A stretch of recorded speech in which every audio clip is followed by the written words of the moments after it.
You have left the party. You left the state.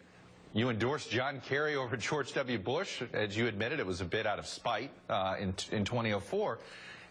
I hear the charges you're making, and on ideology, it doesn't seem to, Scott Brown doesn't fit the conservative mold that we've seen in New Hampshire primaries in the past. But are you the most credible person to make that charge? Well, Chuck, first of all, the thing with the Kerry letter, I've answered 100 times. It was a dumb thing to do. I was angry because President Bush had promised to support me. He didn't do it. He didn't fulfill the promise. He made it publicly. So I got angry, and I did a dumb thing, and I wrote a letter to Kerry. I did not vote for Kerry. I did not support Kerry. I just wrote the letter. I accept that as a terrible mistake, and if you people can't get past it, I respect it. Number two, I've never given up my home in New Hampshire. I've had a home there since 1970.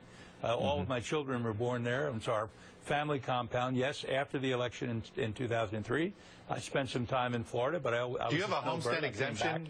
Do you have a homestead exemption in Florida? And could I just... Sure. Pardon me? Do you have a homestead exemption in Florida? Do you have a homestead exemption in Florida with your house? No, I'm not a resident of Florida. I'm a resident of New Hampshire. Okay. And you wanted to finish. You also left the party.